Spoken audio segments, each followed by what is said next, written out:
crotch rot. I'm gonna slurp my lifer's juice out of my own gum. Yeah, I guess I should have gotten shots beforehand.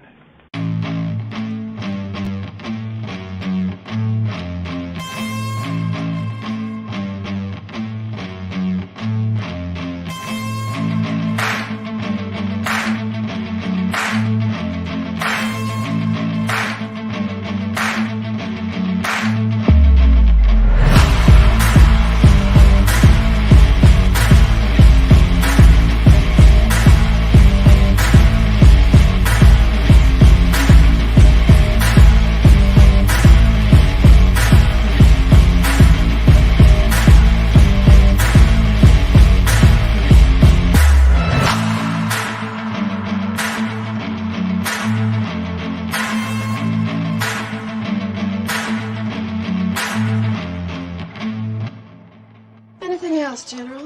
No, that's fine. What are all those medals? I'll never tell. At least not while the sun's shining. Well, I don't know about that. But it is Monday. It is also Memorial Day. This is a day that we celebrate the memory of those in the United States who served their country and gave the ultimate sacrifice. This is not about veterans. This is about those who didn't make it home.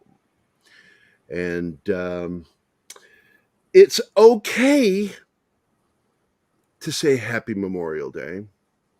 It's kind of odd phrasing to say that, but Phrasing? it is acceptable. It's not like you're saying have a silly, frivolous Memorial Day. You're just saying have a happy one. I have always suggested solemn as a word to use with it, and I heard meaningful earlier today. I've said meaningful as well. But every single time I wish someone anything on Memorial Day, it's please have a safe Memorial Day. Yeah. Remember those who served and gave the ultimate sacrifice, and enjoy your burgers and fries and hot dogs and brats and everything. Coffee marinated steak at this house, bro. Everything, but try to take a damn minute out to remember what this day's about. It's not just another day off where you get to cook out. There's a point behind this day. But I feel weird when people say Happy Memorial Day to me. I don't know why, because I know they don't mean it to be frivolous and silly when they say happy. They mean, happy is just. It's the wrong word. It's not a bad word. It's not a bad word. Well, And it's almost an I think all the connotation is in how you hear it. It's how you perceive it. And I tend to go, that's not a word I would use, but okay, I'm okay with it because I don't expect everybody to get it. I don't expect everybody to understand really the meaning of this day. But whenever this day comes around, I sit and I really think because I want to think about all the men and women in my family who have served. But I shouldn't because every single member of my family made it back. Yeah. Including all the way back to the Civil War. In fact, actually, even the Revolutionary War on one side of my family. And yes, they served on the colony side. Whew, that would be a bad one, right? Right. But so extend outside yourself, and it's something that's hard for people to do is to really think. Your chair's noisier than mine, John. If I lean back too far, sometimes it does that. My chair will do it too. Sometimes that's the only noise you hear from John is his chair. Yes, but it's really funny. Like sometimes, like I'm sitting there, like one night we were doing a show and I heard this creaking. I'm like, "Whose chair? Oh, it's mine."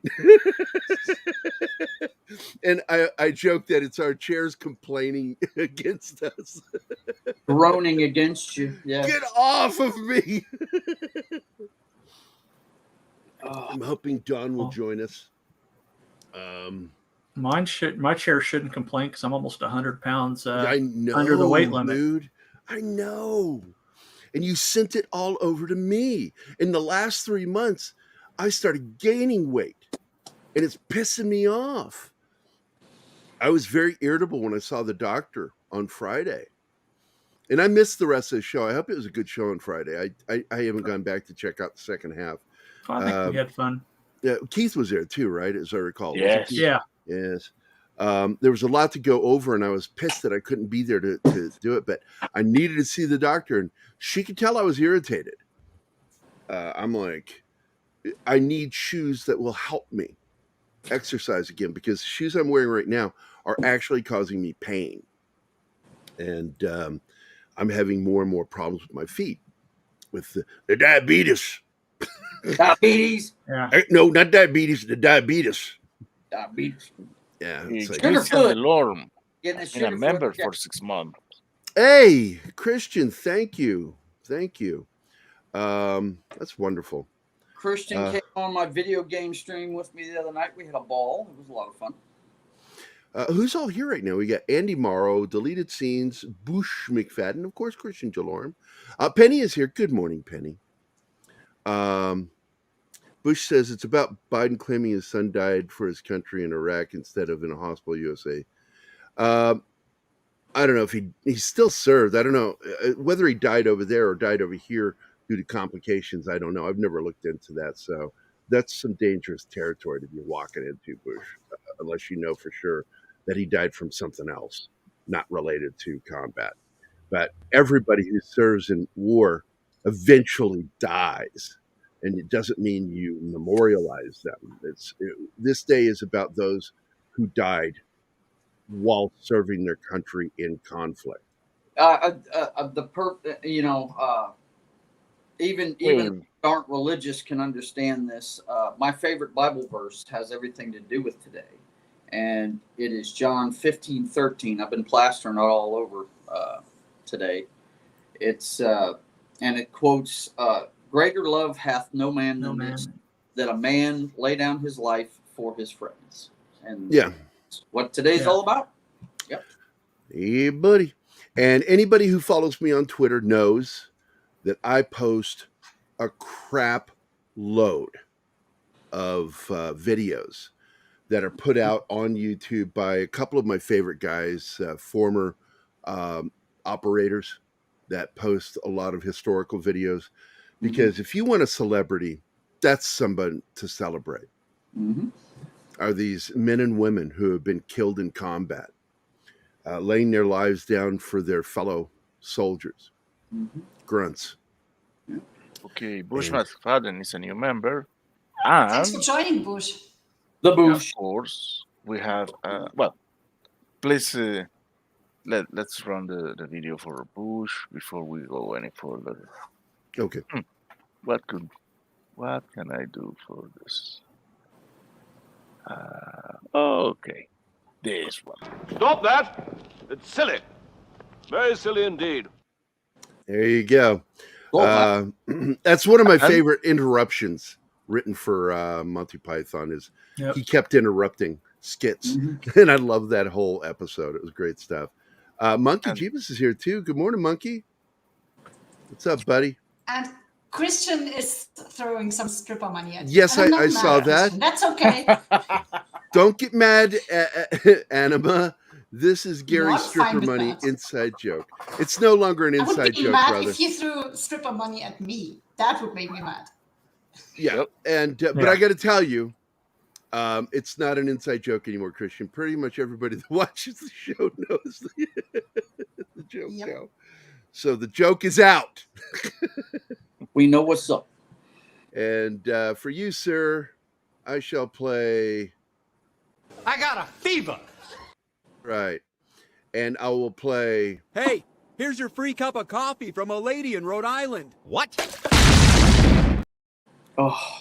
Because veterans have dark, dark senses of humor. That's right. Like their favorite roast. Dark roast. So, Yep. I would like to point out that Monkey Gibbs is in the show in more than one way, at least for today. Oh, yes, it's true. Good morning, Wade. How are you doing, buddy? Yeah, see, that's not related. It's not combat related. No. So No, but they say I'm that talking with tumor, Bush. I know. They say that the tumor was caused by some of the chemical agents that the Iraqis were using. Okay, if that's true, then yes. If. Is there a way to prove it? Yeah, if that's true, then yes. He should be memorialized on Memorial Day because the war still killed him. If that's true, I 100% are behind. I'm behind this statement. I don't have to strip. I'm not wearing anything right now. Oh, That's why you your were so late. chair You couldn't find your complains. pants. My chair doesn't complain. My chair conforms. Oh my! Oh my! Oh my! Anyway, yes, because even if they don't die in combat, because there are a lot of guys from Vietnam who were made sick by Agent Orange. Yeah. That eventually it killed them. Absolutely should be memorialized. Mm-hmm. It's like being slowly killed by shit you were exposed to in war. Well, that's wrong. That he's wrong for doing that, but it's not wrong to memorialize him if he was killed by something that was given to him while in war. But what do you expect? Joe's kind of an idiot. Now AOC, the one that cracked me up with AOC, am not. AOC posted, the only way to get out of debt, our recession is to print more money. She actually says this. She posted it on her official account. Well, she majored in economy, so she must. And so I replied back. Saying. So I replied back to her and said, that's like saying we're not really broke. We can still get more checks. Printing more money is just printing more checks. And it's stupid. Anybody who knows anything about economy knows that the only way to get out of debt is to increase your input, through that's where capitalism saves you. Supply and demand. That, print more money. Yeah, that was worthy of a double face palm. Yeah, right. Does she know inflation? Well, here's the funny. Yeah, she doesn't understand any of that stuff. The devaluation of the dollar, the inflation, just ridiculous stuff. That statement is sitting there. I'm reliving a scene from Highlander right now. The guy's a hot dog stand. What does baffled mean? Baffled. Didn't she supposedly graduate from college with an economics degree? Yeah. Yeah, she did. Yeah, that was what Joe was talking about. What does incompetent mean? Just we know how she really passed the class. Yes. So that's my one thing today is I woke up to that crap today. By the way, we've got Brett going to be joining us on Friday the 9th. I'm double checking right now. Hold on. Yeah, yes. Brett R. Smith will be joining us on the 9th. I'm not sure. I talked to somebody about next week, and I can't remember who the fuck it was. It was me.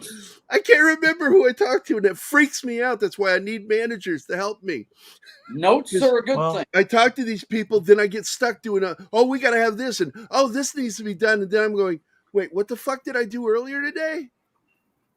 It's like back when I was writing for Octopus Magazine. I'd go to the bank to deposit my check after the new issue had come out, where I did my film reviews. Okay. And it was the #1 alternative news magazine in the state of Illinois. And I was one of the main critics, because there are several of us that work for the magazine. I even had a name, not just my personal name. They called me the Couch Potato Critic. And the girls would ask me inevitably when I go to the bank, because they read the magazine, and they would go, "Hey, what movies did you see this week?" And I'd look like a deer in headlights. I don't remember. Like, I really, seriously, I just wrote my reviews and turned them in the night before and couldn't remember. And it's all the time. It's like, I've got great memory when it comes to certain things, but man, that stuff that's not important, it goes in, goes out, goes in, goes out, it's gone. And I would like to be better at keeping some of that stuff. Like, who the fuck did I talk to invite to this week's show? So I'm going to have to, at some point, go through close to about 30 people. Yeah, it's about 30 people who've been messaging me consistently over the last 5 days. And you're talking hundreds of messages. I got to go through hundreds of messages to look through to see who I invited this Friday. Because I can't fucking remember. Yeah, I like Nikki back. My God, she's awesome. She was, of course, the DGA trainee on Blade Runner. And she's worked on so many films. And she was so much fun to hang out with. She's a sweetheart. God, she has some great stories. My favorite story to this day with her is Harrison Ford. That just cracks me up. Chasing her around? Yeah, where he chased her all over the movie set, all over the studio, room to room. You're still in my eyesight or eyeline. Eyeline. That's it. You're in my eyeline. He was tormenting her. I just realized I got the wrong hat on for today. That's my hat. But you got the right bathrobe, thank God. Dude, it's morning coffee. You used to give me crap about where's my robe when I didn't wear it. So it's morning coffee. Let's see. What was this? What exactly makes you think illegal aliens are criminals, sir? The word illegal, man. Painful silence. Yeah, it's a crime. Well, they're not committing a real crime. Yes, they are. They're breaking Statute 18, which you guys brought into existence. That's right. This is the irony of this whole situation with this is all Congress has to do is change it. They're the ones who do it. They're the ones who made the law. They're the ones who can change the law. But what they do is they like their dog and pony shows too much. And they keep forgetting, oh, we make the laws. That's right. We're the ones who create those laws. We could resolve this problem just by doing that. Whatever. Let's not remind them. I'd rather them not do their job than to do stuff like that. I hate politicians. I really do. People go, well, you love Republicans. No, I don't. I really don't. Majority of politicians I don't like. There's a handful of politicians. And I have been known to vote for either party if I think they're the best person for the job. Yeah. I voted for Clinton in 96. I think it's stupid you have to register with a party. That's dumb. That's only in Arizona in particular is one state. And that's if you want to vote in the primaries. Yep. Yeah. I don't have to register as anything. I'm an independent. I've always registered as an independent. I voted for Jay Nixon here in Missouri. I regretted it. I said, well, I got what I deserved on that one. What a piece of shit he was. He's the one who led to all the problems we had from Ferguson, Missouri. He brought the National Guard in. All he had to do is pull from all the police in the state and bring in officers of color to help calm the situation. Pope's the house. Pope Metallicus, what's up, buddy? Hey, Pope. I hope you're having a safe Memorial Day. I hope everybody is. So, again, on to Memorial Day. I've been posting a lot of videos. If you follow me on Twitter, I'm going to continue doing this. It's my personal account, not the Pop Culture Minefield. And I post a lot of videos about soldiers who have given their lives for their fellow soldiers, made the ultimate sacrifice. Some of them are tough. I challenge anybody you're not human if you can make it through some of those videos that I post, Right. and not get emotional. Because like the two young soldiers who were standing there with Iraqi police officers guarding the entrance to a post, and a truck pulls up and it's loaded with 2,000 pounds of explosives, tries to go through them. The Iraqi police they ran. But those two Marines stood their post, emptied into that truck, killed that guy. But in the process, it was stopped right in front of them and then detonated, killing them both while they were still firing into the cab. And it happens all the freaking time. Marines, Navy, Air Force, Army, Coast Guard. I've known guys in the Coast Guard who saw more action than anybody from the Navy. Imagine. I mean, think about it. They're at the 12-mile limit protecting our borders, and half the time they're dealing with drug dealers, moving big quantities of stuff. One of the guys I served with as a paramedic when I was in Washington, he was in the Coast Guard, and he got into a hell of a firefight with drug runners. Mm-hmm. He said the most fun thing he did was they caught a mini sub. They captured a mini sub, but he said we went on to we thought that they surrendered, but that was only the crew with this yacht.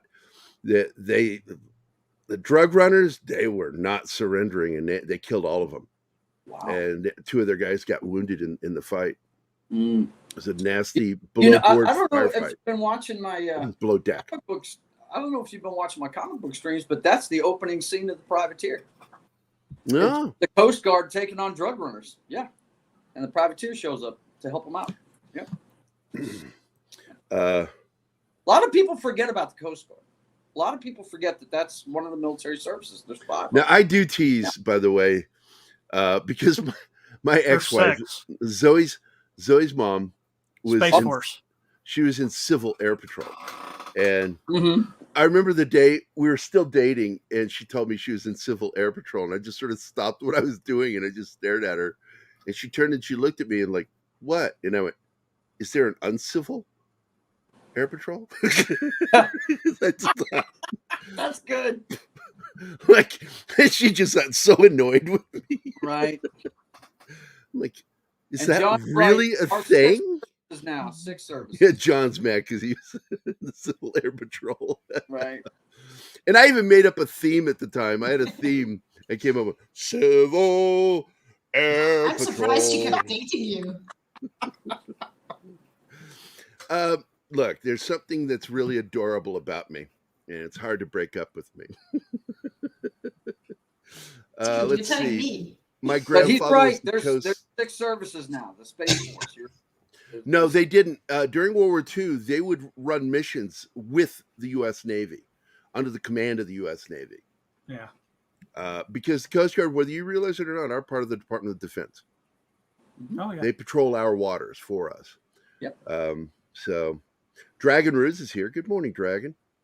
So we got Pope, Dragon. Who else? Anybody else pop in? Nope, we got them all. Yay! So again, I want to wish everybody a solemn and safe Memorial Day. And please take a moment out to remember. I always suggest go to YouTube, man, and start looking up some of the great videos out there about some of these people. And I know I can share one video in the show here. I'll go through my history because I sit down and I sometimes will watch these videos. Yeah. One after the other because don't forget that a lot of places where you live, there are military graveyards that are having services today. I know the northwest Louisiana one, which is in Minden, I think, about an hour from me. They're having a thing. They asked that you bring chairs because apparently they don't have enough of them. But yeah, they're having a little service today. They're at the national. It's a national graveyard. It's where the veterans get put to rest here in Northwest Louisiana. A lot of places locally, you'll find they're doing that today. And by the way, I know that a lot of other countries have their versions of Memorial Day. And I do try to celebrate our allies because a lot of allies have given their lives for some of our men and women. And Canada in particular and Britain. Australia and New Zealand have served alongside us in combat. A lot of people don't know during the Vietnam War, Australians served alongside Americans. In fact, there's a really good Vietnam War film about an Australian base that gets overrun. Man, I tell you what, have you ever seen the way they repel, dude? Face first. Those guys. Oh yeah, that's once Americans saw that, soldiers, they were like, I want to do that. That's it. And I will tell you, both of my sergeants, Eugene Tevez and Tom Parker, were Army Rangers, and they were my best friends. Man, I love those guys. And when we went doing FTX, we found a cliff. It wasn't very big. It was a real short, stunted cliff, sort of a dwarf cliff or midget cliff. I hope that offended somebody today. And they said, they looked at me and they went, "You want to learn?" And I'm like, and I knew immediately what they meant. And I'm like, "Do you mean it?" And they did. We did Australian rappelling. It's the same as regular rappelling, which, by the way, if you guys have never done it, it's not as scary as you think. No. Well, simple. You hit the brakes by putting when you're Australian rappelling, you do it by putting your fist in your chest with the rope. But when you're doing it the regular way, you do it by putting it on your butt. You just grab it, pull it in, and wrap it under. You wrap it around your thigh and use that as your control. For your descent. But here we go. Copy video URL. There we go. I'm going to post this in the private chat here if someone will share this, and we can share this video. Because this is a great video. I was just talking about it. And it's posted on my personal account. If you follow me on Twitter, you will see a lot of these kinds of videos. I post them often. What, John? I'll have to give me a second here. Okay. Did Martin leave us? Martin, I'm assuming he's still there. He said he has to step away for 10 minutes. I'm still here. Okay. Okay. You want to where'd the video go? I'm having an issue here. Oh, are you the one hosting the video? Yes. Okay. I'm the one. I was going to switch to. I'm asking John, and Martin answers. Yeah. I'll let him get that because I have to. No, I remember I cannot play audio for some reason. Yeah, I'll get it. We'll get it in a second. I have to move it over to here and do some fancy schmancy shit. But what you now, as I remember, Pope, you were a Marine, correct? I believe Pope was a Marine. Yes, he's a Marine. He's a jarhead. Yep. And I say was, it is. You don't ever stop being a Marine. Well, you don't stop ever being whatever it is. The oath you took is for life. I'm still an MP. It's not just for your ETS. It won't stop playing, damn it. That's a problem with those mini videos. They're hard to manage. But what you were talking about earlier about the different countries having that day, Canada, me and Christian were talking about it the other day. It's they you know how we have 3 different military holidays, right? Theirs is all wrapped up into one in Remembrance Day. That's right. That's theirs. Yeah. Yep, it's the same as our Memorial Day. Here we go. No audio. Okay. Don't worry about it. Problem is, it's coming through my speakers too.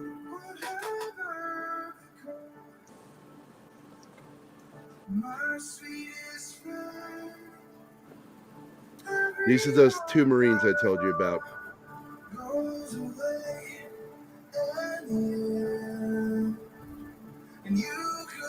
Won't let you enlarge it.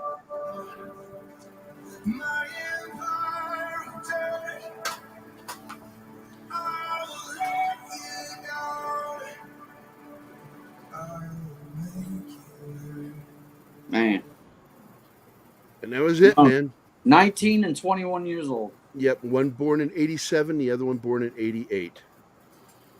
Gave their lives to protect that post. And it said they saved 50 Americans and Iraqis from that detonation by stopping them. So, no greater love. I'll tell you. Yep.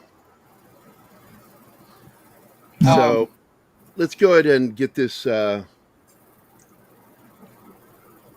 fire lit here. Yeah, didn't you? This has to do with the Vietnam War, and didn't you put something up on Twitter the other day about that song, 19? Yeah. Mm-hmm. By Hardcastle. Yep. Average age of the combat soldier in Vietnam, 19. The average age of the combat soldier in the Vietnam War was 19. 19. That's right. And you see in this movie, they're so young, all of them. Yep. And there's some really a lot of actors on here that are now big. And this is a confusing moment in the film because he just suddenly appears next to him on the ground, just lands next to him. It's like, where did he come from? And they kind of allude to it later to explain he was blasted into that position. No, in the scene that happens, you see a blast, and then the guy just falls from the sky. Yeah, I know. That's what I'm explaining. Because he just comes out of the sky and lands next to him. But later in some of the dialogue, you realize, oh my God, that was the guy they're talking about. He was caught in the explosion. And it blew him up in the air, and he landed next to the other dude. And it's just such a weird moment to have something. Because it's like that moment I told you about where I ran into that chunk of adipose tissue just sitting there, and there's nothing else around, just this chunk of human fat on the ground. I'm like, where the fuck did it come from? I don't know. I'm like, was really confounded by that. So, and there, of course, I'm going to get the list here because this is a huge cast. You got Don Cheadle in this film.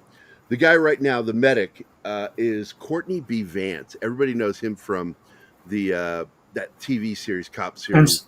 NCIS. No, he's better known for his work as the district attorney on not SVU. What was that other show? Criminal Intent.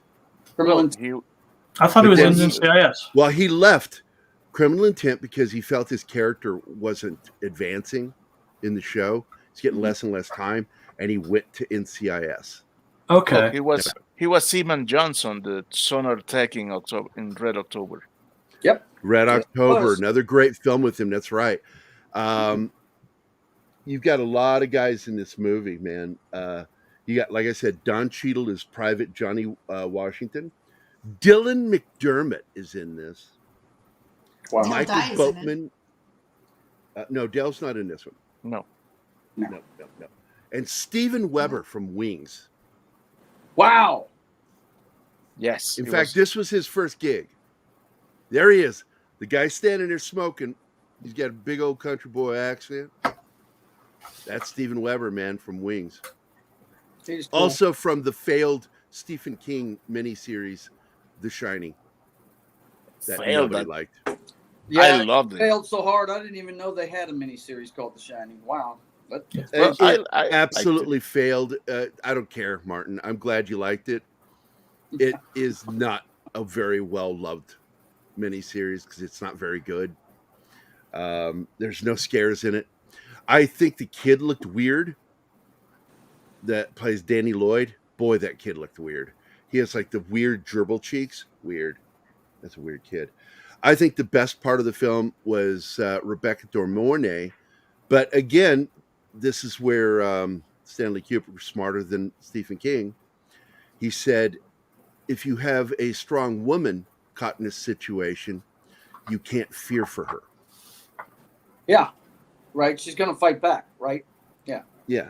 So it's really hard to, and the show didn't do well. The ratings were terrible. Reviews were bad. But it's something, I have a copy of it on my computer because it's something that every once in a while I want to pull out and watch again. Because I thought Steven Weber did a proper job. And I do like the fact that they left everything in as to what,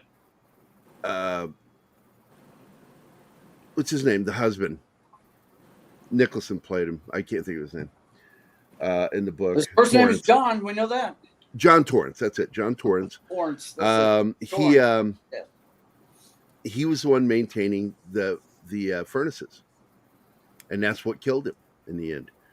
Is he had forced himself to forget to take care of them, and so they overheated and exploded.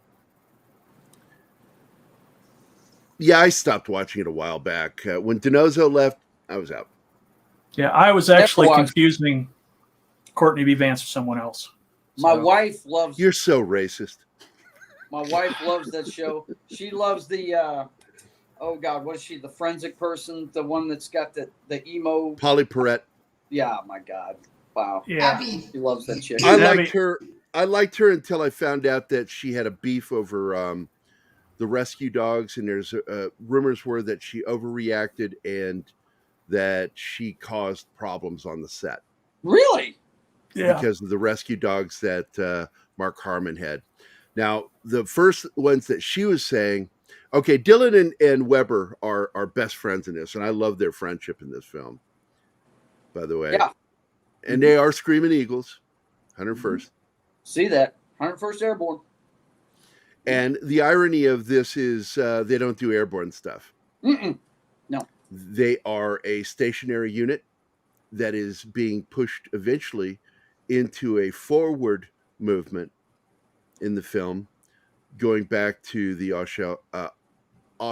I can't pronounce it, valley, and they got to take a hill. Then now, which ends up getting the name Hamburger Hill. It really was called that, and it's a brutal, bloody battle. I was fixing to say it was known as a meat grinder, wasn't it? Yeah. And the problem was the inclement weather, that they were trying to go up a hill that was nothing more than a mudslide. Yeah. And it turned into a mudslide because they burned all the trees. Yeah, all the trees were burned. They dropped so much napalm and ordnance on it. And my problem with this film is the dirt is too grayish brown in this. And there's even a line in it. I get this red dirt off me. I'm like, buddy, nobody remembered to color the dirt. Right. Because Vietnam is dark reddish orange. Yeah. To just red. Was it Vietnam, clay? A lot of clay content. Like if you go to Virginia, where I grew up, Virginia, the soil there is a lot of red soil from all. I'm sitting on the Red River, Bubba. They call it that for a reason. Yep. Red clay. Yep. And but anyway, you get to meet all these guys, and I love some of the boring shit that they go through. They go through a scene where you got to do your insurance and shit like that, filling out paperwork, because there's a lot of that.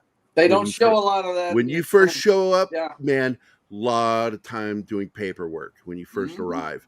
I love the scene where the medic has to teach them how to brush their fucking teeth.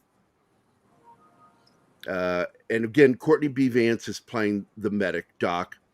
The only thing I had a problem with, and that's why I was hoping Don might come in, is they keep calling Dylan McDermott's character Sarge.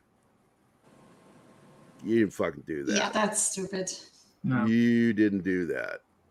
I have never seen anybody do that in the military. And I've heard people try to do it and get wrecked for trying. You think I'm your buddy? So you're just going to call me Sarge? Like, Pa? They're funny. I work for this rank. You better call me by my rank or by my rank and name. Hello. They do not like that. I've never met a sergeant that would accept being called Sarge. Sarge has a goofy connotation to it, and they constantly call him Sarge in this movie, and it got my hackles up every time they did it in the film. I'm like, did it sound like nails on a chalkboard to you, Gary? It did. Yeah. It does. It really irks me when I hear it. Yeah. But I still love this movie. That's the one thing that bugged me about the dialogue. And then the other thing, Anima knows, that pissed me off, is on the big drive after Doc gets wounded, they push up that hill. But the thing is they don't really make it clear. The reason why they're able to push up the hill is because it stopped fucking raining. Yeah. And it dried out. And they were able to get their footing. But it was an ugly fight because there were these deep foxholes. And you could go by a foxhole and not notice it. And then all of a sudden you've got enemy behind you, the Asha Valley. I have trouble pronouncing that word, Asha Valley. Yeah. Yeah, Cam. Thank you. By the way, hi, Cam. I don't think they say Shao. I think they say Shah Valley, Asha Valley. So they're going up the hill and they've got enemy behind them shooting them in the back. And it is brutal, but I dislike the scene when they push up the hill that final time and suddenly Philip Glass's music starts, this score, and it inserts itself. Oh, that was so wrong. That just is wrong. I would like to have a copy of the film isolated soundtrack so I can remove that on my own. Because, the best soundtrack for a war film is the sound of war. And another thing that even Anima caught that they did in this film is the constant sound of even I got it. The distant sound of artillery. Always going off. Always going off. Pretty much around the clock. You've got artillery going out. I liked the scene where the mortars are coming in. It puts me on the edge of my seat to hear that all the time. And they are so calm because they're used to it. But as a viewer, you get nervous. Mm-hmm. Yeah, and when the guys first get there, here's the paperwork scene. Uh-huh. Make sure to, on line C-1A,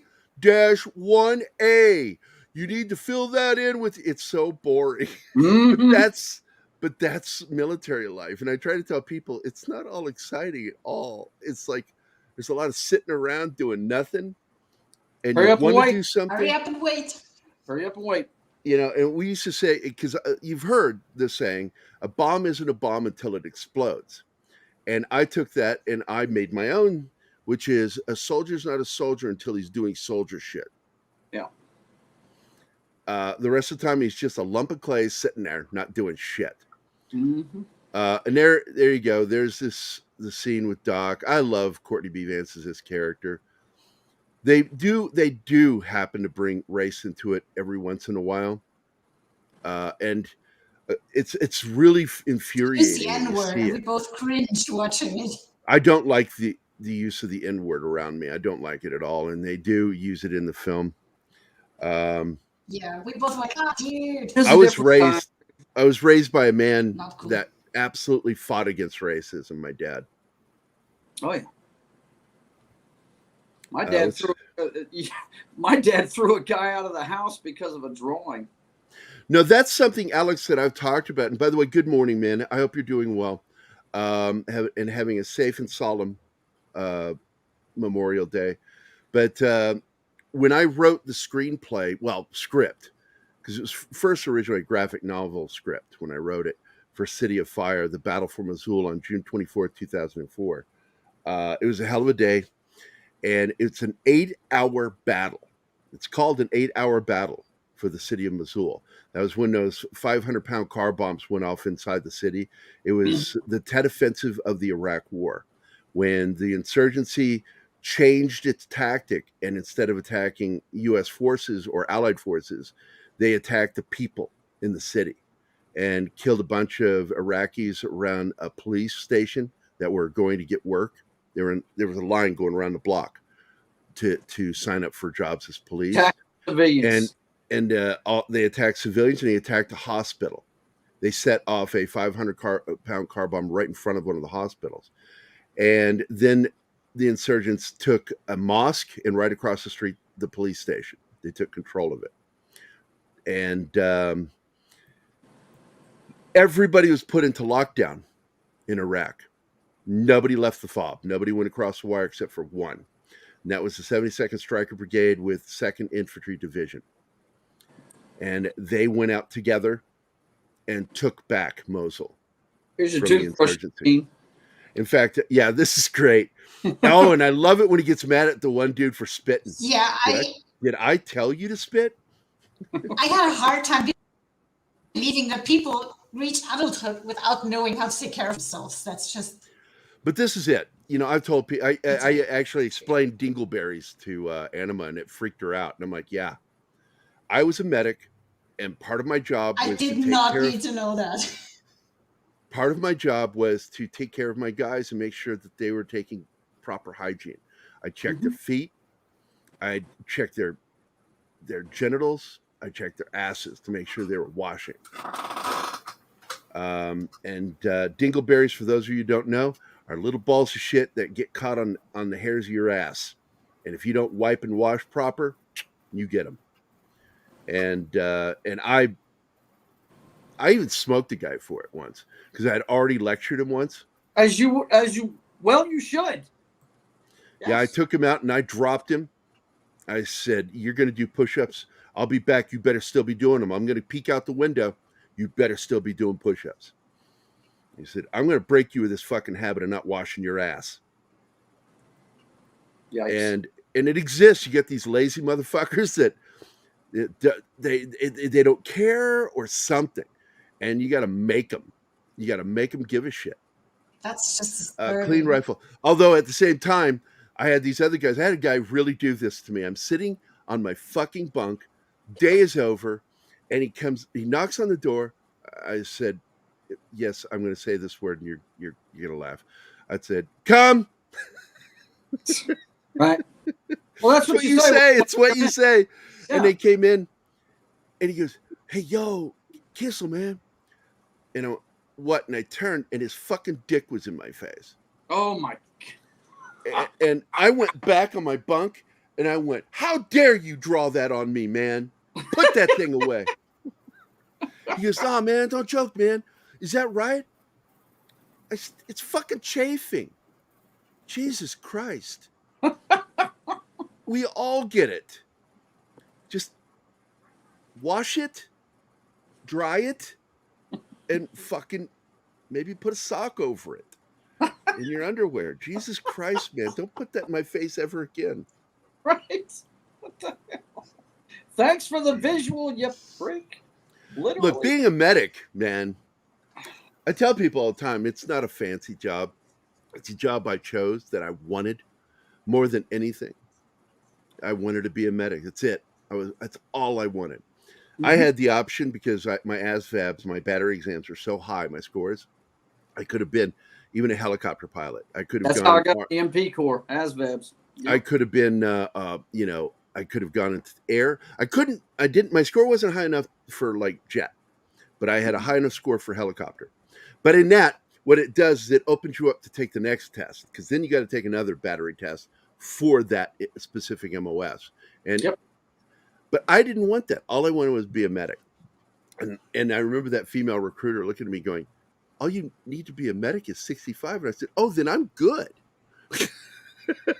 I'm doing all right. Outstanding. I did it. Thank you. I walked away. She was pissed. Good. Fuck her. But this scene is so intense because Dylan McDermott is explaining how the enemy can kill you at night when you're sleeping. And the one dude's already having trouble sleeping. And he's doing this, and this guy slowly creeps his way in, cuts through the barbed wire, and then comes in with disturbing. that. Then he's sitting there with the RPG aimed at them. And then he smiles, and it's so fucking He's grinning. When he smiles, it's like, what the fuck? It's very disconcerting. Yeah, excuse me while I whip this out. Right. Excuse me, I didn't even get that. I just turned and there's a dick in my face. And I got to tell you, it's not the last time that happened to me. Because my buddy Sean, when he gets drunk, he will fucking pull his dick out. So there he is, low crawling under the barbed wire. And that's what that's called, low crawling. Low crawling sucks. It does. It's a necessary evil, though, when gunfire is going on. And that's not a real RPG. That's a mock-up. It doesn't even look real. It's the point of it.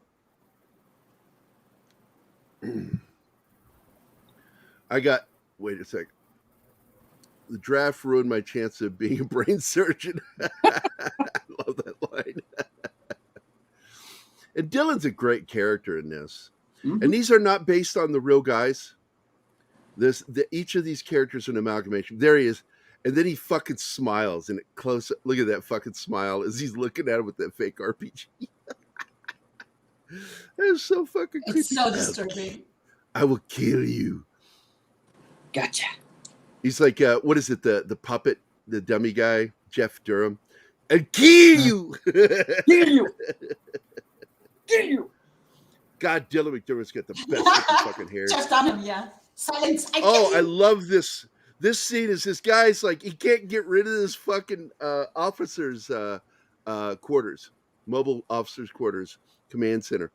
And it's like he's driving along, enemies shoot at me, even the soldiers are shooting at me. He goes, take it to the Marines. The Marines will take anything. Goes, that's a good idea.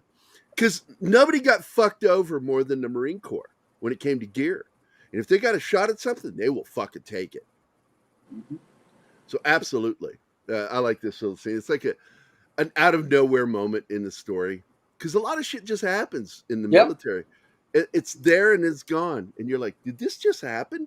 It's like when I told you we were doing that protecting a road crew building a highway down in Honduras. And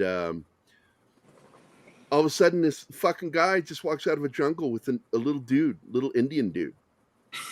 And it was obvious he's a spook. I'm like, what the fuck?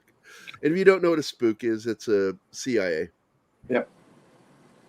And he had chow with us, him and his little guide or whatever that dude was. I don't know what he was. Didn't speak any English. And they had chow with us, and they played cards with us, and then they wandered right back into the same jungle they came out of. I don't know. We don't know what he was doing there. He's a cool dude, though. Sea rations. They're eating sea rations, man. Yeah, sea rats, man. Oh, K-rats and then sea rats. Oh. What Don told me what it was the last time we talked about it. What's the can opener that we used to keep on our dog tag chains? What's it? It's right here. Right? Once the camera goes down, or the comment, I can show you what I've got here. Yeah. It's a little can opener. Okay, I'm going to remove it so you can see. Oh my God! This P38. Is that what it is? P38. I can open a can quicker than you can with a regular can opener or an electric can opener. That's it. Yeah. You know what? Like here in the EU, we have pullback lids on cans. You don't need I will never be without one. I've had one since I was a kid. My dad gave me his. Mm-hmm. And I also have a 223, and it's a real expended round bottle opener. Cool. That's cool, man. As well as my official Dell die, No Better Place to Die. I designed that logo. Cool. No Better Place to Die. I have a guitar-shaped bottle opener on my keys. You got a P38 in every box of sea rations, actually. So. Yeah, I got my dad's P38 from Vietnam. They're great, man. I'm just telling you. I have a regular who shops where I work. Among other things he did in Vietnam was he was a LRP. Okay. LRP, LRRP means long range reconnaissance patrols. It's one of the things I wanted to do. If I were to not be able to be a medic, I wanted to do long range because you work with a team or a small team or That's a the single scouts, teammate. right? That's Yeah, the scouts. you're scouts. Mm-hmm. I thought that would be something I would really like to do. Don't Because they I'm not an individual. I'm very much about the team, but I don't like a lot of personalities. Because Right. I had no idea that it was actually a personality quirk with me, that I don't like being around large numbers of people. Chest scratcher.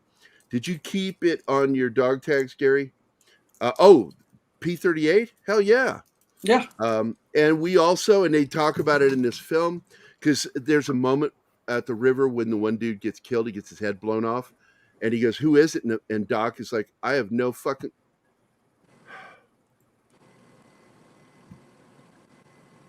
Got to do something better than this. This is getting ridiculous.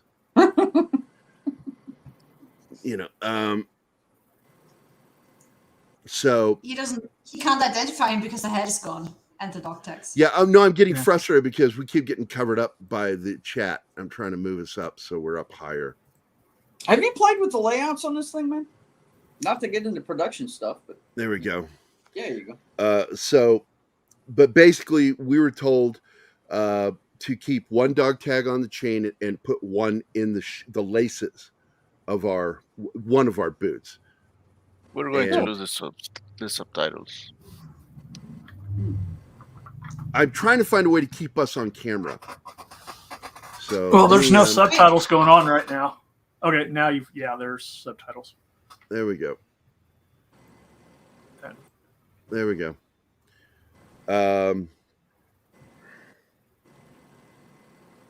What's that say? You got that off a can of King Oscar sardines? I don't know what that. I've never eaten. You're P38. No.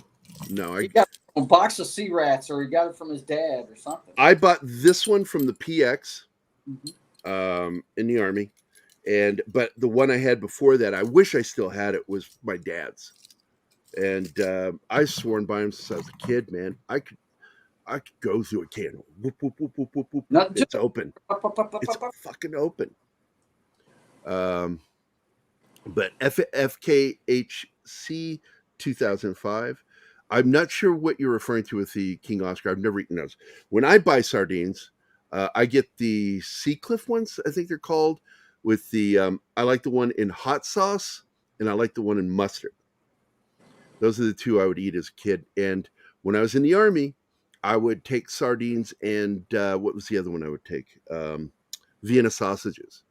And you would see me walking up with my cargo pants, and my cargo pockets would be like packed out. Sergeants would never say shit to me because it was packed full of protein in a can. And I always made sure the guys had extra protein if they needed it. Taking care of my guys. And they loved having an extra snack. But a lot of people don't know it. MREs, which is what we had and they still use to this day. Yeah. 3,000 to 3,500 calories in a single meal. Because it was meant to be, if you only eat one meal a day, they wanted to make sure you had enough calories to do what you need to do. Because you will expend 3,000 calories pretty easily in the military. Yeah. Humping takes a lot of energy, no doubt. And humping means marching. Yeah, we're not talking about that other humping. We're talking about humping a rucksack with 50 pounds in it. Yeah. Mm-hmm. Hey, are we not doing a commercial break today? Oh, shit. Yeah, we completely spaced it. We're 2 minutes over. Let's go. It's break time. Wait. Oh, you're in the wrong one. Hold on. I'm moving us over. I'll do it. There we go. All right. We'll be right back, guys. Hi, guys. This is Gerry from Pop Culture Minefield here on KGRA, and we're leaving for our first break. I hope we survive. Did you know 75% of Americans are chronically dehydrated? If you struggle with focus, run low on energy, or when it's time to finally sleep, you simply can't, this can all be linked to dehydration. And Fuel Up has the answer. Our proprietary formula contains the finest cellular hydration with the strongest immune-enhancing natural ingredients. The Fuel Up system is made up of 3 different incredibly tasting varieties. Wake kickstarts your day with a jolt of caffeine. Play boosts focus while hydrating your cells. Rest not only helps you relax, but also rejuvenates your cells while you sleep. Here's what our clients have to say. I really don't miss my coffee, and you can tell the difference. So I'm going to take it for the energy. I'm going to take it for the play. I'm going to take it, all day. And it works. That's the thing. It works. We love it. Take the Fuel Up Challenge now, where we offer a Feel the Difference money-back guarantee. Fuel Up for life.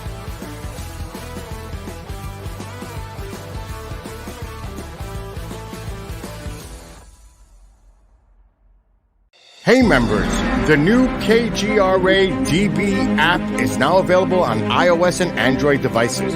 Gain on-demand access to any KGRA DB programming. Download any show directly to your mobile device to listen or watch on the go. Go to the App Store and search KGRA DB.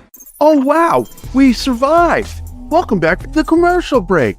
Now for some more Pop Culture Minefield on KGRA. Und wir back, yeah. So we are celebrating Memorial Day and watching a film strip of the movie Hamburger Hill, which is, of course, based off the true story of the taking of Hill 937 and in the Oshawa Valley. And it was one of the bloodiest battles during the Vietnam War. It took place in 1969. And this is, it's important, it's mentioned in there that they are fighting against the NVA, not the VC.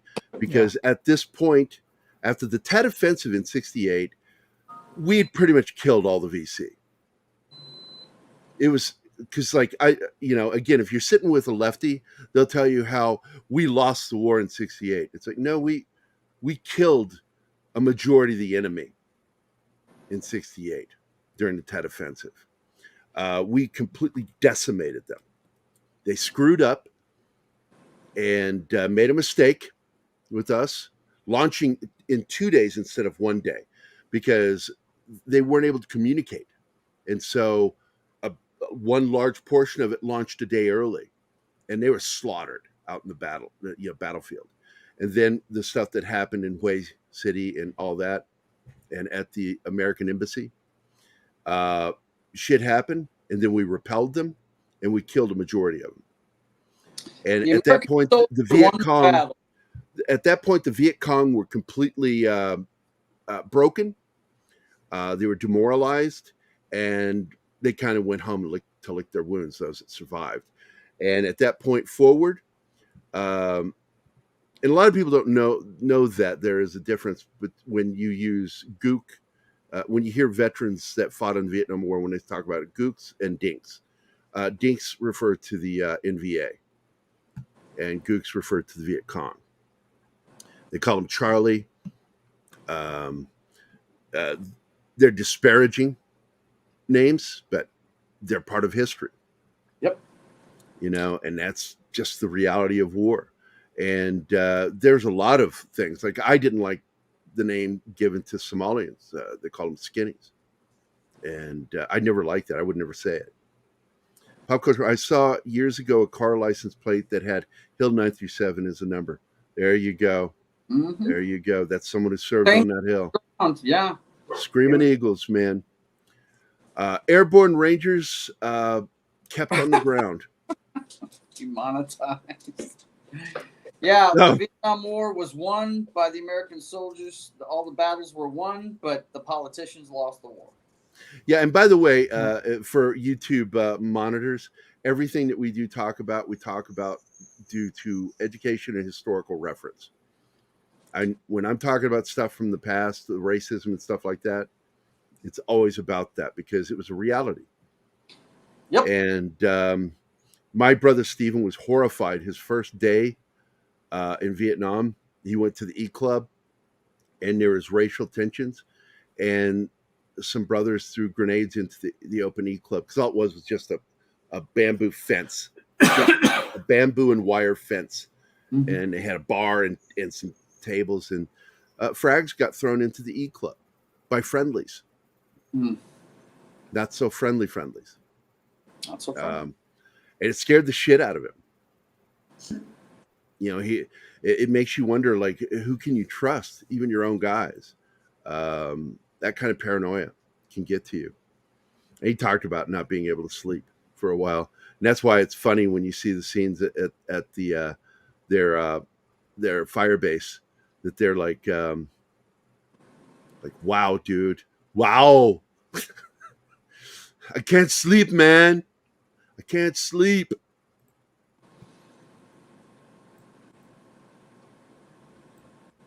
Well,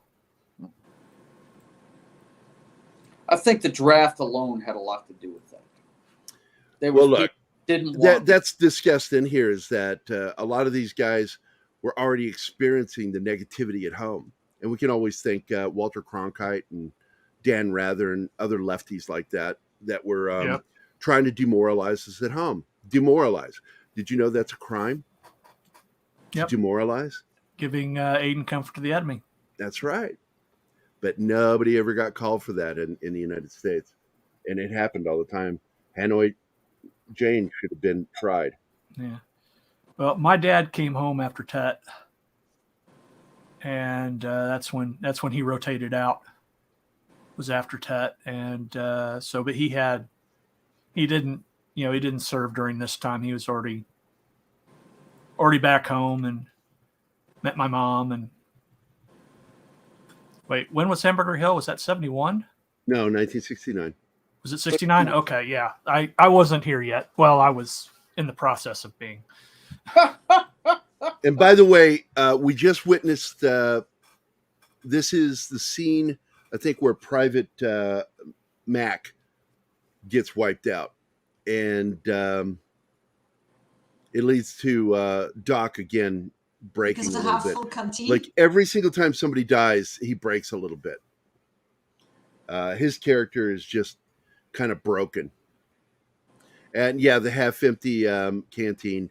And Anima asked about that. I said, the reason why is because it makes noise.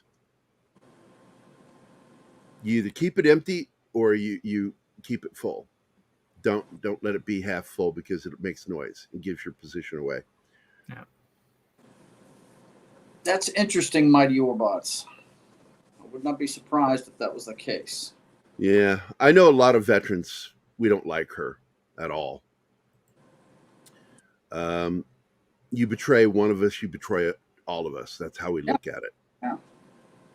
And we're not using these terms to target individuals because they all dead. That's right. They're all dead.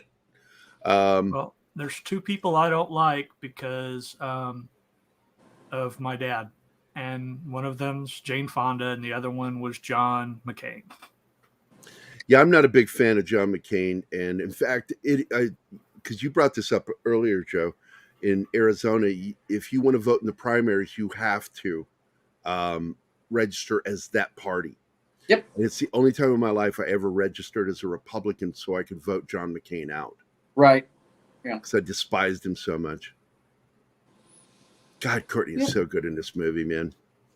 Dude, the dude's good in everything he does. Yeah, he's great.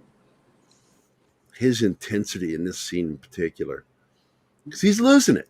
Yeah, he's beating himself up because he didn't put him on profile. Yeah, he blames himself because he put him on profile. And I'd explain what a profile was to Anima. Yeah, putting him on profile. How am I supposed to do that? There was a joke when in basic training, we had a profile squad that stood back behind the regular platoon during formation. And I kept jokingly referring to them as the Crips. Those are our profiles. What, being too short means. And you know what the greatest destroyer in basic training is? Side straddle hop, also known as jumping jacks. They wreck your legs. They wreck your shins. And so people get a mixture of shin splints and what's referred to, what's it called? I just forgot the name of it. stress fractures. Stress fractures, yeah. You get these little micro fractures, and they show up in X-rays, and it's They doing. They run parallel to your bone. And we've said all the time, you know, even when before I went in the Army, it was always said jumping jacks are bad for you. They really are. Mm-hmm. They're not good for you. They're bad. It's if you want to do calisthenics, do calisthenics. Don't do jumping jacks. When you run, don't run on hard surfaces. You should always run on softer surfaces.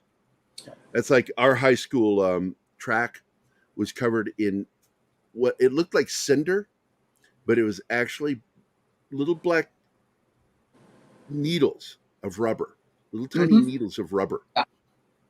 And man, I remember running track and I didn't hurt afterwards. Things were great. But they know that they're getting ready to push forward because they've already got the information that shit's getting ready to happen in Oshawa Valley. And but they don't know that they are getting ready to move into 10 days of living hell. And they're going to see some of the greatest casualties in combat during Vietnam War. The meat grinder awaits. Yeah, and I always remind people it wasn't just the Jewish people who suffered under Hitler. Hitler was one of the greatest killers of gypsies. He hated them, despised them. He killed the mentally ill. He Everything killed that wasn't perfect and blonde and mentally blue-eyed. handicapped, and he murdered anyone that was gay. They would be sent to the concentration camps too. Just a slaughter. And learned all of this from Stalin. He learned to transport via trains from Stalin. He learned how to make concentration camps from Stalin because they were buddies at one point. It wasn't until Stalin said, "I'm going to be the big boss, me," and Hitler goes, "I don't think so." And he went off on his own. Communism's killed up to 100 times more people as Nazis did. And all socialism is democratically elected communism. Yep. It's all socialism is. It's all it is. People go, "Oh, it's not." I'm like, that's all it is. Because it is the front step, the door leading into communism. Vietnam vet, what is that? I wouldn't read this. I've seen Vietnam vet with, yeah, exactly. And then, yep, that too. My dad, was so anti-racism. He really was. But oh my God, man, his hatred of the Japanese, would frustrate me as a kid because I had friends that were Japanese and my teacher was Japanese in Ishinryu, Okinawan karate. And I'm like, I was always afraid he'd say something, but he was very polite, my dad, but it was from World War II and the hatred of the Japanese because of Pearl Harbor. And, my first portrait teacher was a little 5 foot tall, gorgeous Japanese lady named Susan Nemo. His name was Nemo. That's a cool name. Yep. I had a West Asian doctor who his name was Galaxy Shaw. And I told him, I'm sitting there with him as he's talking to me, and I said, I have to interrupt you just for a second to say, I do comic books. You're going to be in one of my comic books one day. Yeah, right. With a name like that name is so amazing. Yeah. Galaxy Show. That sounds like a stripper name. It sounds like something from James Bond or something. Right? Yeah. Yep. I'm with Martin. That's a stripper name. My family doctor is Han Lee. He's from Korea. All right. I had a Filipino doctor I did work for when I was a respiratory therapist. And his name was Dr. Philip Nile. And he was also on the weekends an Elvis impersonator, so he always had the pompadour. Wow. Elvis hair. Nice. It was not a toupee, it was his real hair. Yeah. Really cool dude. Always had the Elvis sunglasses on, even if they weren't totally dark, because they were reading glasses too. and he had his business cards made. And I walked in and I saw his business card, and I just started laughing and he goes, "You like that, huh?" And it said Dr. P. Nile. P. Nile. Jesus Christ. Of course, I like that, Gerry.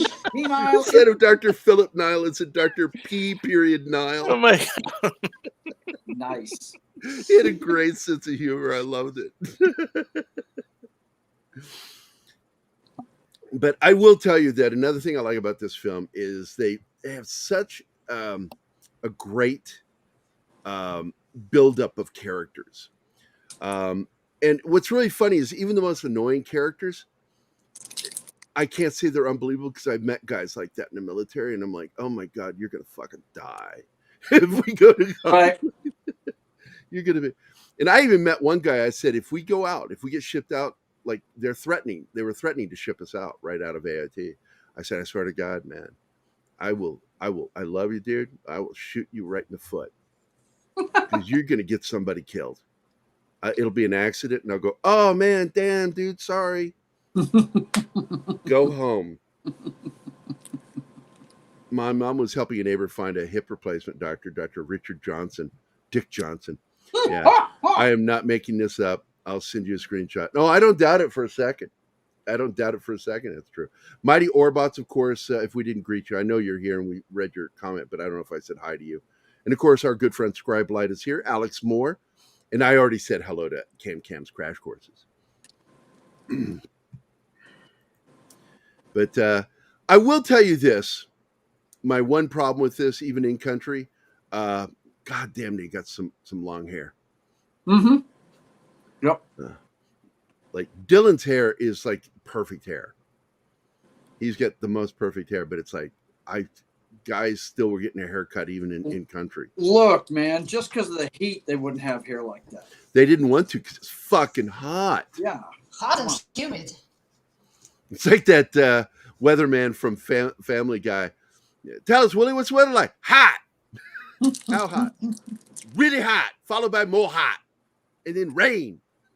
I don't know if I've told you this before or not, but that guy, when I was born, was a drill sergeant at Fort Polk, and they still to this day call that place Little Vietnam. It was the main training point for guys that were going because of the humidity down here in Louisiana. Yeah. Okay, I'm going to tell you another bad name. Okay? Oh boy. We're leaving reception going to our first day of basic training. And I'm sitting next to this one dude from New Jersey. And he says, who are you? And I said, Kissel. Even though it's not my name. I'm like, Kissel. And because I just give up trying to get people to say my name right. Mm-hmm. And he says, I'm Condon. And I looked at him. And I said, are you serious? And I looked at his tag and I went, oh, you are so fucked. You are so fucked. And he goes, what do you mean? I went, keep away from me, dude. I like you. You're cool. Stay away from me for the first week. Don't go anywhere near me. I don't want to get caught in the storm that's going to be your fucking life.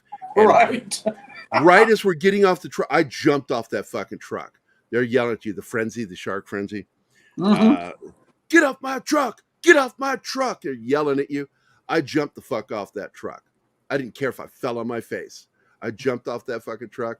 Condon grabbed that little stripper pole right there at the gate and was going to lower himself down.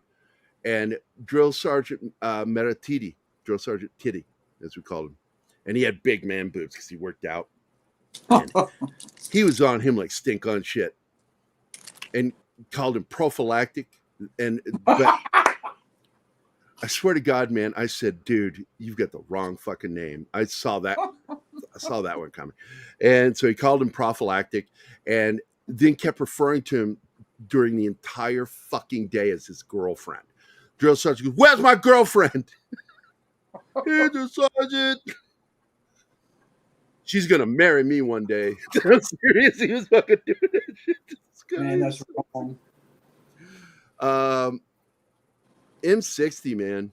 The BAR used to be the squad automatic weapon all the way up through the Korean War. And then in the late 50s, the M60 came about. And in Vietnam, that was your squad automatic weapon. Mm-hmm. And it's a beast of a machine gun. It really is. And you'll see it in action here. And it was used on that hill. There were Yeah, 60? a couple M60 guys, man, just firing up that hill, trying not to hit our own guys. And no, also, guys, you don't shoot it Rambo style. It's a belt-fed weapon. It's what we call a crew-served weapon. Yep. It takes more than one person to run. Yeah. And of course, I've the shot hill one. had it. The hill had a name, by the way. It was Dong Ap Bia, I think is the name of it in Vietnamese, and it had an actual name. And it also led to one of the worst friendly fire incidents. Not the, but one of the worst friendly fire incidents, when AirCav was brought in, and they were shooting Americans going up the hill, thinking it was the enemy. Because it was just, it was a mess on that hill. And it was all about property, territory. That friendly fire scene was so disturbing. It is. And it really horrible. happened just like that. And they lost initiative because the guys that were on the radio, nobody was listening. And they're telling them, cease fire, stop. And as they're yelling this into the radio, telling them, you're killing our men. God. They just That kept you doing it. trying to radio and not realizing that the radio and his arm are blown to shit. Oh my God. Yeah. When they get hit by a mortar. Yeah. It was crazy. Yep. Even when the weather gets hot here, not too far from where you are, Gary, when my hair gets long, I want to get it cut. Oh yeah. That's why I just cut my hair, because it's starting to get hot here. And I've got thick hair. I'm like, Anima's going to have so much fun with my hair, playing with it. And it's just, it's really thick. Yeah, you look like you've almost got stringy hair. I do. Yeah. It's thin. It's thin. I have very thick hair. And it'll collect on my head, and my head gets so fucking hot that I want to shave my head within a day. Of, like, the minute it hits about 95, I'm wanting to shave my head.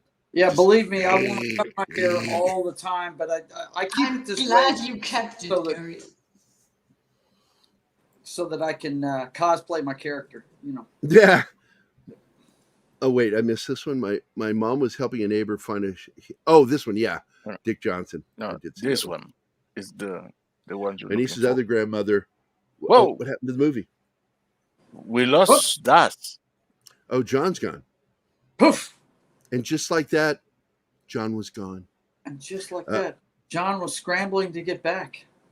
Nobody expected it. The loss of John. Out of nowhere. Das Wolfen. Das Wolfen. Grandmother worked with a guy named Arthur Scholl, Dr. A. Scholl. That's a messed up name. Okay, you do it. I give up. Just do it.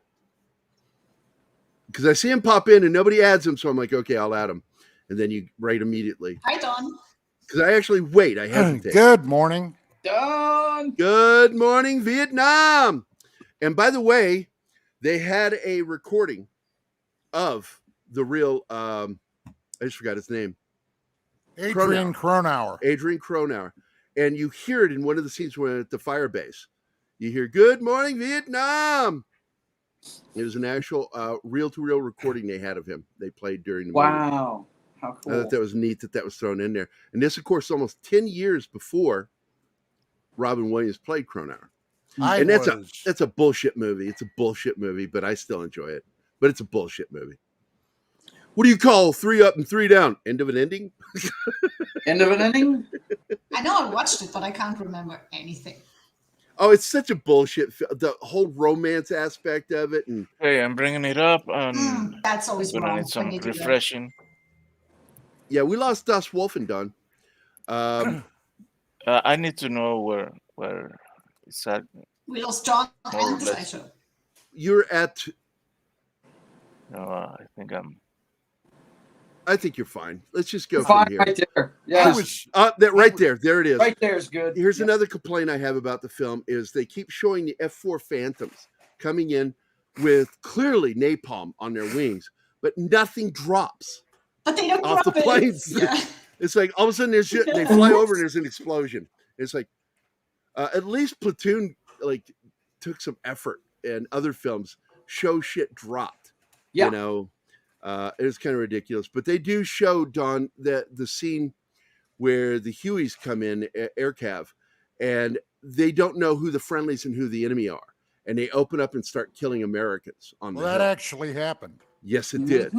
I was explaining to him that this is Hill 939, also known to the Vietnamese as Dang Ap Bia, that because they had a name for this hill.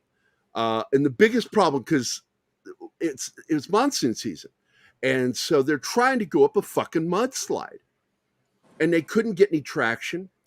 They were killing the NVA like crazy, but the NVA would go into their holes.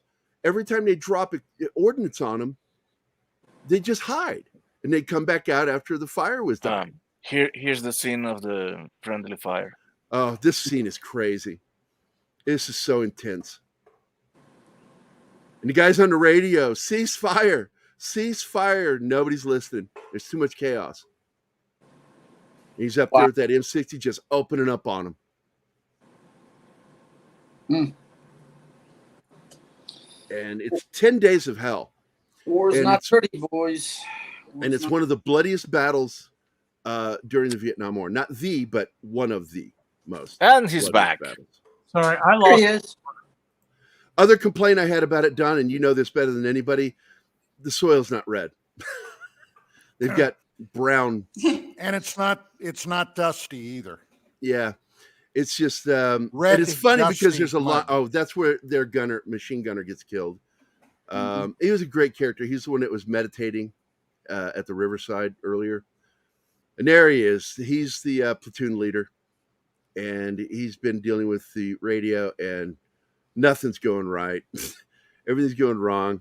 And he turns to the fucking sergeant, played by Weber. It's like, I need to see the map. And he goes, we're in the same fucking spot. We're not going anywhere. He said, we're going back up that hill because they keep going up the hill. And his character makes the top of the hill and comes back down twice. And the second time he gets killed. It was so fucking, and they don't even show it. You just see the aftermath. He's just bloody. Blood all in his hair. His hair is matted with blood. And he just drops and dies in his buddy's arm. None of the characters in the film are based off of the real guys. Like I said, they're amalgamations of the guys that served there. And the screenwriter was, there you go. There's Monkey Jeebus's head. Monkey Jeebus. You got a nice set of Monkey Jeebuses there. Let me tell you, guys, if you've never seen pictures of barracks walls back then, there's so much porn. Nudity, covered in nudity. So much porn. Yep. A lot of porn. Don. Boobs had a lot of cachet then. Yes, they did. Now, this dude here pisses me off here because you know, one of the things you learn in the military is respect of the people's property. And he's borrowing that tape recorder, was told not to run the batteries down. And then he's getting rough with the tape recorder because he's getting upset about his girl. And you don't fucking do that. That's his girlfriend, Dear John him. Oh, yeah. And as a medic, that was one of my other jobs, was to be there for my guys when they got Dear John. And it happened. It happened. Are you kidding me, man? I was in the middle of the Pacific on an island I couldn't leave, and I got a 23-page Dear Joe letter telling this me... guy deserves every ass beating he gets in this film, by the way. Oh, yeah. He's annoying. Yeah, but I knew guys like him. And that's why I find it believable, as annoying as he is, some of the stupid shit he does and says. Like when he calls his medic bro. I'm like, you just want to get your ass kicked, don't you? You do. You're begging for it. Yeah. And here you go, Don. This is my other major complaint of the film. I have two big complaints. Number one, they keep calling Dylan McDermott's character Sarge. Yeah. And that doesn't fucking happen. It's not tolerated. Well, practically his entire platoon are all cherries to begin with. Yeah. Okay. So you gotta slap the shit out of them to get them moving right. Yeah. And I love that they throw the scenes in there like the paperwork where, remember on line 2, A, fill in that area. This is important because that is your basic BAQ. And the money that will and fill out this line because that's the money that if you put it in the bank account, your wife or family will be able to have access to it. It's like anybody who's been in the military knows your first fucking day is paperwork.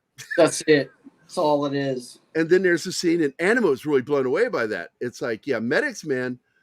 Medic's job is to make sure you're cleaning your fucking ass and teaching them how to fucking brush their teeth in the field. It's just hard to believe that people grow up without their parents there are teaching them people. that. There are You lazy, have no nasty clue. motherfuckers in the military. Man. People don't wash their fucking asses and balls. And I'd have to do GI inspections all the time on their feet and on their fucking genitals to make sure they were cleaning themselves. And I told you, I've seen more dingleberries than any human being should ever have to see. They're nasty. And Don, I also smoked a guy for it because I'd already gotten after him about it. And then I caught him again having dingleberries. So I made him go do push-ups for a while. I just left him outside and I stayed near the window so I could watch him, make sure he's doing push-ups. He eventually collapsed. It was fun. I was going to tell you, I was going to state, gentlemen and lady, that I would have been here at 8 o'clock, except I was up an hour and a half before dark 30. Oh. And I came out and my coffee hadn't even brewed yet. So I made myself a cup, had it, and sat here for a while contemplating my navel. And then I said, screw this shit. And I went back to bed and I woke up at 9. So there you go. I got to show Don. But I did make it. This is my new addition to my wall. I love having Rhonda you on. made for me. Oh, let me put that up there real quick. Hold on. Rhonda made it for me. New wall Oh, tattoo. beautiful. Because of beautiful, the parade. Joe. Yeah. Yeah. You know what pisses me off? Nobody's ever made a proper film about Tripoli. Tripoli? Yeah. I'm like, that is a film that needs to be made to show what those Marines did. It's brilliant what they did because they only went there with a small contingent. And they gathered people as they went. Mercs. They got mercs. Some were forced mercs. I didn't catch what you guys talked about earlier, but it was something I would like to mention about this film that I found extremely accurate. Before they went out into the field, and they're at the combination bar and whorehouse, and everybody's sitting in there getting bombed on, Tiger 33 or whatever the hell they were drinking. The business with, the doc, who was just basically talking shit. He was what? 3/4 stoned out of his mind. Yeah, he was hammered. He was the super black hammered. man, the black man being oppressed by the white man and all that shit, which, hey, that kind of stuff happened. Yep. He wasn't being dead serious. He was just fucking around with everybody. But those cherries, a couple of them took it personal, and Doc sucker punched them. I've seen that's one of my favorite happen. moments when he punches him right in the face. By the way, this is another good scene. What Dylan says to this guy is the way military vets feel about media, period. CNN were the heroes of the Gulf War, the first Gulf War, and that made so many of us sick. It's like Wolf Blitzer and the rest of those cunts. Fuck them. They made themselves the celebrities of the war. And that is why if you go to my personal Twitter account, you will see videos upon videos that I share of soldiers from many different wars that have died for their country and for their friends. And those are the real celebrities. They're real celebrities. But I loved what he says to this guy. If I see you again, if I come down this hill, I will blow your fucking head off. I fucking love this. Mm-hmm. FKHC. Just doing my job. Fuck you. I answered your question in the chat there, man. But well put, Don. Well put. This is absolutely one of my favorite films. The two things I don't like, Sarge. I don't like when they use Sarge. This just doesn't happen. Two, suddenly Philip Glass's soundtrack starts when they do the final surge going up the hill. That pissed me off. Take out the music. The greatest soundtrack for a war film during combat is the sound of combat. That's all you need to hear. None of that goddamn Hollywood music. Yeah, it's just wrong to have music in a combat scene. Yeah, it's goofy. Imagine It if is. Spielberg had put music in the Normandy landing at the beginning of that movie. What the? Yeah, John Williams scored the music for that movie, but there is no music over the combat. No. In Platoon, it didn't bother me that they did Mozart's Requiem for the death of Elias, yeah, when Elias gets killed, because the battle's over. They're bugging out, and then they look down, and Behringer had said he was dead, and he wasn't fucking dead. And that, of course, was the turn. Well, he was about to be. Oh yeah, and they show his death. And what's really funny, a real anecdotal thing about that is he had the squibs, and you can see it in his hand. He has the button to fire off the squibs. And when he does the scene and he does the Jesus pose, none of the squibs went off. You talking about the Defoe yeah. scene? Yeah, none of the squibs went off. But you know what? It made that scene more effective. It does, because it's like it visually works, but none of the squibs went off when he pushed the button. And you can see the wire, and you can see the thing in his hand. But that's the only scene I felt music fit, because they used a funeral dirge. It's Mozart's Requiem in D minor. Again, the characters have way too, like, his hair is too nice. Like, even in the field, man, army, you're cutting your hair, you're cutting each other's hair because it's fucking hot and you don't want long hair. But I like the way everybody, because that one kid there, that gigantic M1 helmet on him, same size as other dudes' M1s, but looks like it's enormous on him, normal on other people. Ah, what a bloody fucking battle. And by the way, the fog of war is what that's referred to when you have guys friendly fire. There's this chaos and confusion.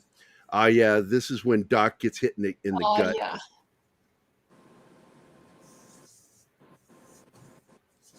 His buddy's dead.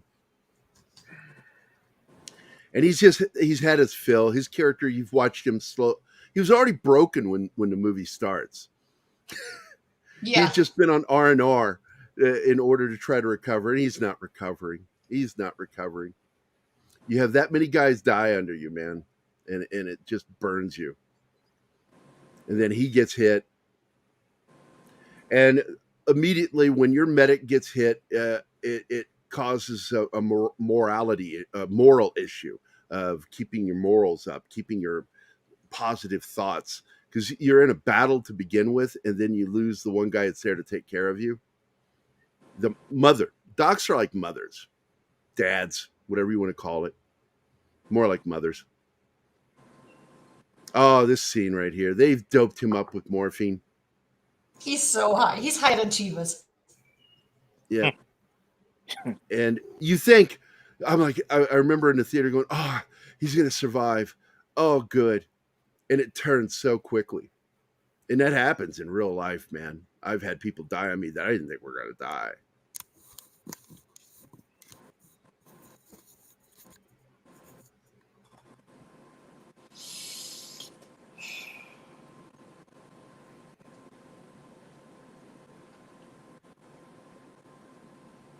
Man.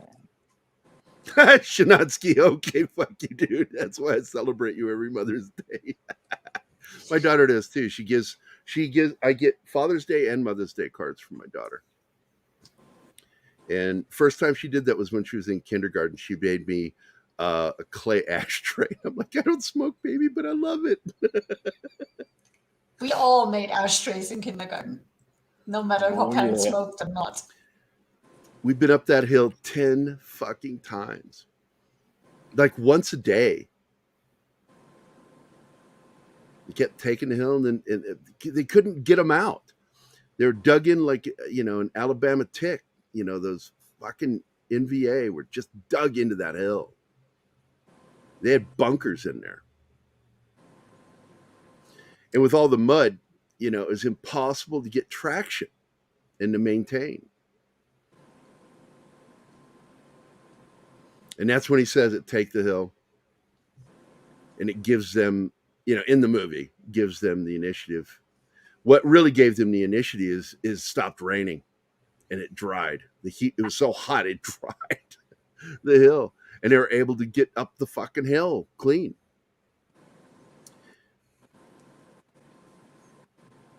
Not such a cherry anymore, that guy. Now, after a week and a half of that, that'll cure it. Yep. Yeah.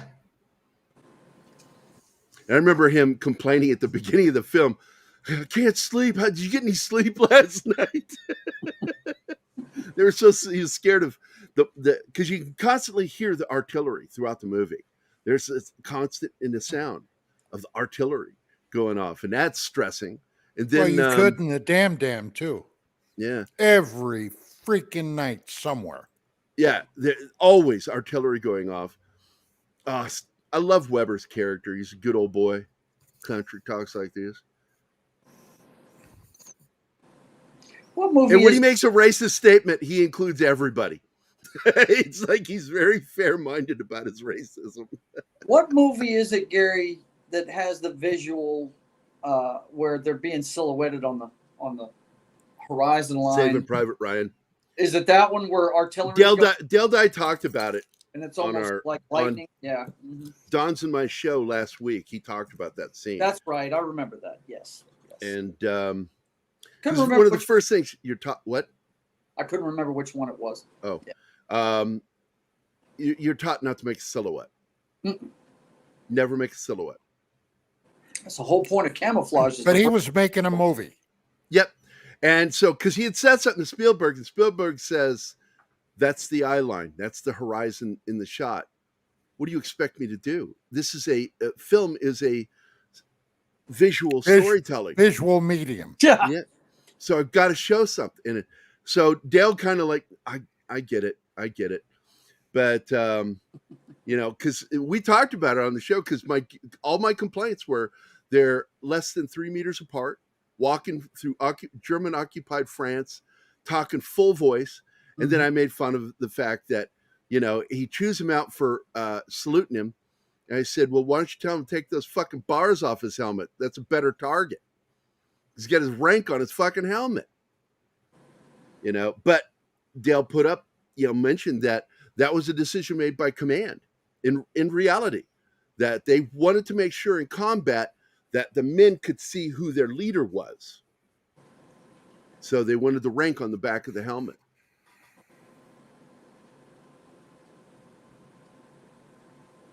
Weber's character, and they use that a lot. We referred to it because Vietnam had its own way. Vietnam warriors had their own way of saying things. What is it? The suck that you guys phrased it.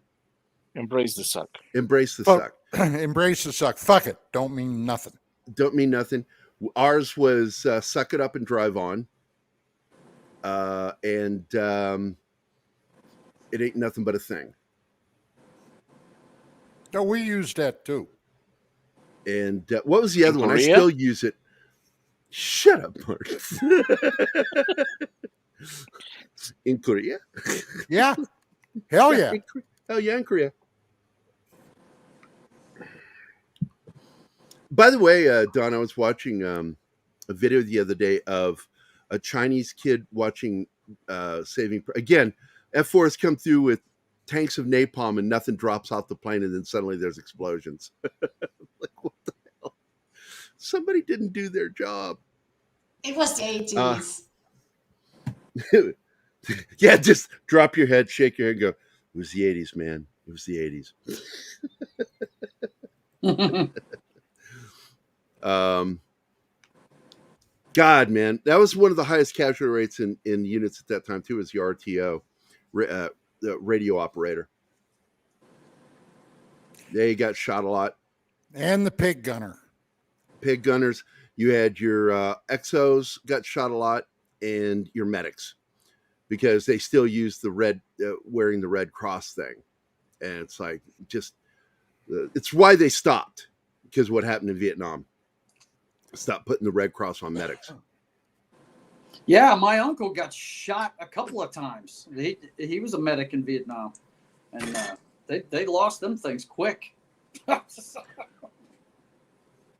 really did appreciate also in this the very good use of weapons. They had some weapon training, these guys, and they were properly using their weapons. You see a guy jam up at one point, and he uses his forward assist correctly. I like that. And that was the difference between an M16 and an M16A1 was the forward assist. The difference between the A1 and A2 is the selector switch. My M16 had safe, semi, 3-shot, and full. Mine didn't have the 3-shot. Mine just had the. Well, I always said it was unnecessary because when you're trained correctly, with proper trigger discipline, you learn how to do 3-shot bursts on your own. Yeah. You squeeze the trigger full automatic, automatically to release. Pull, release, or squeeze, release. Squeeze, release. Short control bursts is what they trained us.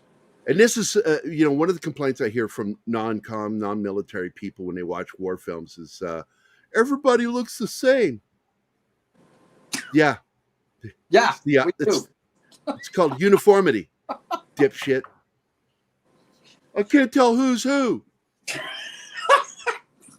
Really? You can't see faces. Okay. You have that condition where you can't recognize the difference between people's faces. Can't read names. Excellent. Can't read. None of that. Okay. This is Weber's death scene. He went back up there again. He got to the top, but this time it cost him, and he dies in his buddy's arms. Yeah. Did you tell Don your other complaint? Their hair's too long. Yeah, he heard me. Okay. And Don, you guys kept your hair short, didn't you?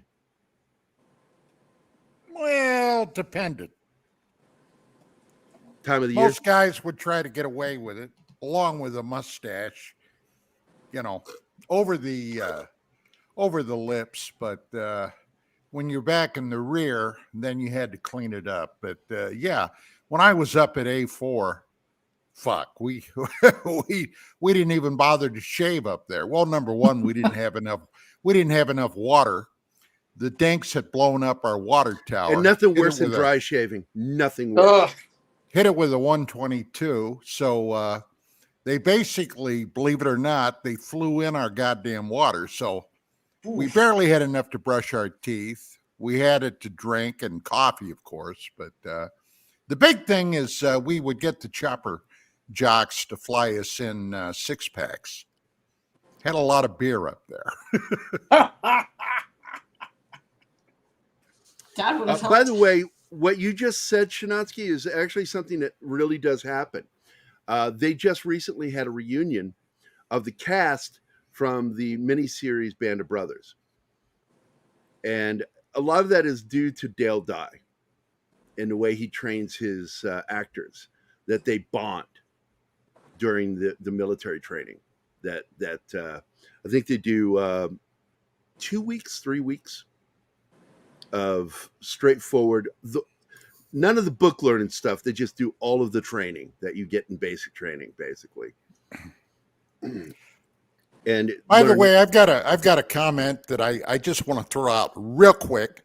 Yeah, involves the same town, an entirely different block, but this weekend I finished watching Tulsa King. What a fantastic series. Yes. And yesterday I watched episode 6 of From.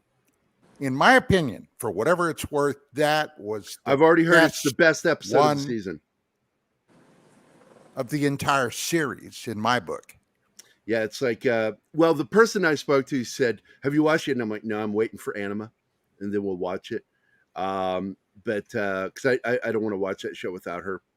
And they told me, man, this is the best episode of the season. You will have no complaints. I went, really? Because I can bitch pretty easily. That's true. And that's my self-deprecating humor there. I'm actually making fun of myself because I can really bitch about shit. This scene bugged me too, right here. Red 6 would refer to itself as Red 6 Actual. Am I not correct on that, Don? Yeah. But hey, look. There's pissy and then there's uber pissy, okay? Yeah, and I'm kind of uber pissy sometimes. Anybody who's a friend of mine knows I could get really pissy. Oh, I love the cast in this movie, man. They did a good job. Yeah. Great Motown was in China Beach too. That's right, he was. Oh my God, yeah. China Beach. That's a forgotten gem right there.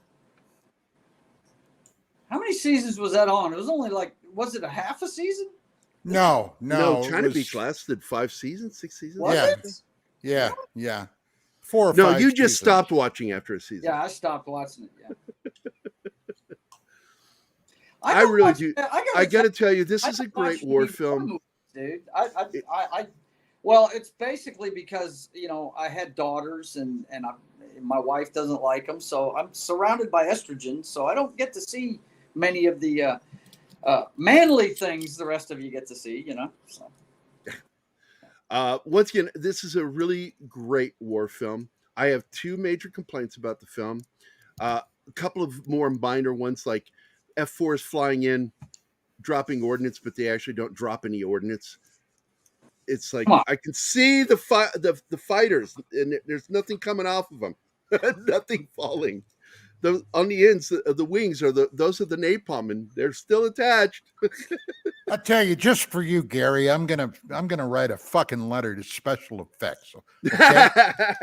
Oh, and that reminds me, that was the other thing this film did that nobody did in their war films. This was a film where they hired an actual Hollywood special effects makeup guy to do some of the death scenes, and there's a headshot in the film where it gets obliterated. It's like only like I think it's 36 frames on right 36 frames of this guy's head getting blown off. Bam, and it's gone. Yeah, it's gone, and you see meat chunks, and that surprised me that they did that, because war films are already scary to begin with, and to add the gore into it.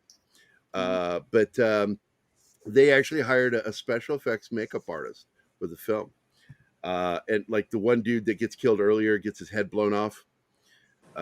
Intense shit, man. Muddy Orbot says, remember China Beach with Jeff Kober and how hard he looked with his bandana? And when his character returned home and played a trombone in a baseball field, he really played. Yeah. That's interesting. I didn't know he actually played. I thought it was just because they fake it and then they add it. What time we got to go today? 2 minutes and a half, boss. Yeah, we got 2 minutes. I'm watching. Thank you, buddy. So, Don, in closing, anything about this film you want to say in praise or criticism? Well, look, this was all about the 101st. They did yeoman service. The one thing about this movie, and it drove it home for me, because this happened before I went over there. Okay. Yeah, it was 2 years before you got there, right? Yeah. Well, I went to Southeast Asia in 70. But so a year this before. happened in 69. Yeah, a year before then. This just showed the absolute failure of the American war effort there. We go over there, we lose a couple of hundred guys trying to take that worthless piece of shit hill. We take it, and then we immediately leave. The freaking NVA were back that week, and they had it all again. And for what? For what? And Nothing. Hill 939 in particular, because they kept taking it for 10 days. They get to the top, go back down, and then once they got it, they gave it up later. Almost immediately they gave it up. Yeah, it's like, what was the mission here? This is the problem with the Department of Defense and the running of that war. It was just, what a mess. Johnson was one of the worst presidents in the history of the office. Well, now he not the worst. He can't quite compare to what we got today, pal. No, he doesn't compare to Jimmy Carter. I'm going to say his name, Obama, and Biden. And then Andrew Jackson. Real piece of crap. Horrible president. Horrible president. He put us in the first wars with the American Indians. He was a piece of shit. Broke every treaty. Deliberately broke the treaties. He was a scumbag. But China Beach was good. It was on for a while. Yep. Hey, I want to thank everybody. Look, have a safe and solemn Memorial Day. Remember to take some time out today to think about those who gave their lives for this country. My wife and for their morning, friends. When she got up, she came out and gave me a kiss, and she said, "Happy Memorial Day." And I said, "Sweetheart, there's nothing happy about it. I prefer have a blessed Memorial Day." Everybody has their preference. I don't use happy. I don't use happy either, but I'm not bothered by people because happy doesn't mean deliriously stupid. It just means, I look at happy and blessed almost as the same thing. But I get it, because when somebody says happy to me, it really throws me off. It's also, I put it in the same ballpark as when people go, thank you for your service. And I'm like, you're thanking me for something I enjoyed doing. I did it for selfish reasons. But when they say that to me, I tell them, well, no reflection on you, but you're 50 years too late. Yeah. But I also say this too, Don. You like this? I will go.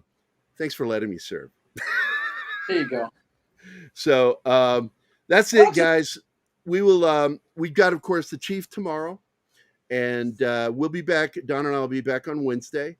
And I hope everybody has a safe Memorial Day, please. And enjoy your food. But please remember those who have fallen for this country. All right. Take care, guys, and see ya. Those sons of bitches. Ma, I'm doing a show.